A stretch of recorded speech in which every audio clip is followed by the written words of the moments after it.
Olá pessoal, tudo bem? Sou Marco Oliveira, da IEP Brasília. Essa semana nós estivemos fazendo um laudo de vistoria e de SPDA num condomínio aqui em Brasília. E dentro desse laudo, além da medição de continuidade, nós também fizemos a medição da resistência de aterramento através do método da queda de potencial. Vou explicar rapidamente como é esse método e depois a gente vai ver um videozinho dessa gravação. A norma para a medição de resistência de aterramento é a 15749. Então, a medição de resistência de aterramento de potenciais na superfície do solo em sistema de aterramento. Qual é o princípio? No item 6.1.1, esse princípio seria o método da queda de potencial, que é recomendado para a medição da resistência de aterramento através de um equipamento específico, que é o terrômetro. O método de queda de potencial consiste basicamente em fazer circular uma corrente através de uma malha.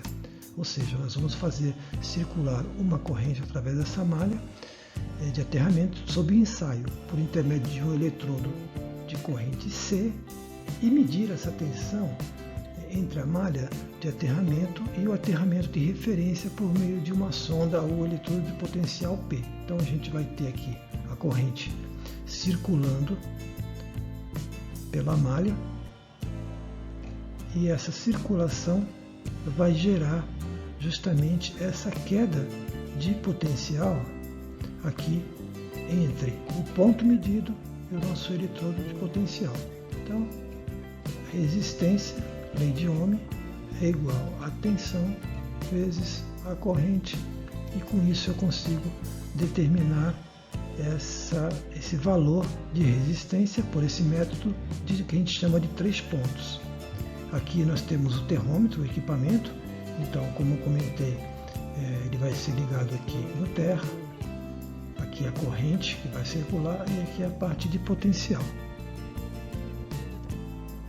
Bom, como é que é feita a medição então, como eu comentei? O objetivo é posicionar o eletrodo de corrente longe o suficiente do eletrodo de terra, o E, em teste, para que o eletrodo de potencial P fique fora das áreas de resistência de interferência na medição, que a gente chamou de RE.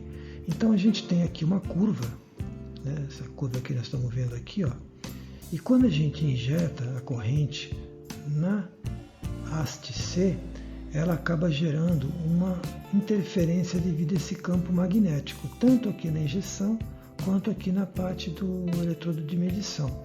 Então eu tenho uma área aqui, que é essa área verde, que é a área que não tem interferência. Então eu uso esse aqui, um método que a gente chama de método de 62%. Né? Por exemplo, se eu tenho aqui uma distância entre esse ponto e esse ponto de 20 metros de distância, então esse ponto P ele vai ter que estar a 62% do ponto E, ou seja, em torno de 12 metros e alguns quebradinhos aqui, né? Então, com isso, eu fujo dessa zona de resistência de interferência e aí eu vou estar no patamar de medição, tá? Então, essa aqui é a forma da gente ter a precisão na medição. Agora aqui a gente está vendo então a medição, né, como é que ela foi feita, né? Eu tenho lá várias caixas de inspeção, né? Então a gente adotou aqui colocar aqui nessa caixa de inspeção que está aqui, ó, que já está o eletrodo de aterramento do anel da malha de aterramento do sistema.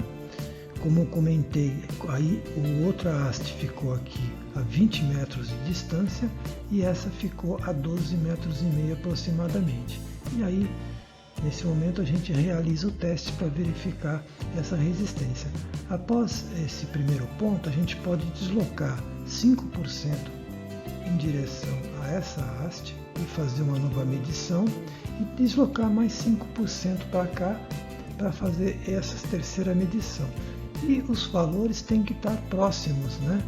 No nosso caso, vocês vão ver que eles estavam em torno de 1,5, 1,3 ohms, que é agora o vídeo que eu vou apresentar para vocês. Pessoal, boa tarde. Marco Oliveira, da IEP Brasília. Estamos aqui num condomínio aqui no Parque Sul, em Brasília, e vamos iniciar aqui a medição da resistência do solo, porque nós estamos fazendo aqui um laudo de SPDA. Então aqui nós estamos ligando esse ensaio, ele vai ser feito através do método de queda de potencial. Então nós ligamos aqui na haste, numa das hastes onde tem a malha de aterramento, a garra de terra. E agora nós estamos indo aqui para o equipamento, tá? O terrômetro. Então no terrômetro aqui, vocês podem ver que estão os 3 pontos ligados, o ponto de terra que nós acabamos de ver, a garra amarela, que é a garra de potencial, onde vai fazer o cálculo, e a garra vermelha, que é a garra de corrente, onde vai ser injetada a corrente no sistema. Então eu vou ligar aqui o equipamento. Coloquei aqui na escala de 2 ohms, tá? E vamos fazer um teste aqui. Então ele está aqui apresentando inicialmente o teste de medição. Nós já fizemos as compensações de perda de resistência do sistema, e aqui ele está apresentando para a gente a resistência do solo da malha de aterramento, 1,33 ohms, tá? Com um valor excelente, muito bom. E agora, complementando aqui a ligação, nós utilizamos o método 62%, que é o método da IEE, da norma. E agora a gente vai ver aqui a ligação do outro ponto. Então a gente está aqui com um ponto aqui, que é o ponto de injeção de corrente, com aproximadamente 25 metros. Nesse ponto aqui a haste está batida. E aqui com 62% a haste de potencial, que está com 12,5 metros. Então com isso a gente comprovou que o solo apresenta uma resistência muito boa aqui para o condomínio. É isso, pessoal. Tenham todos um ótimo dia.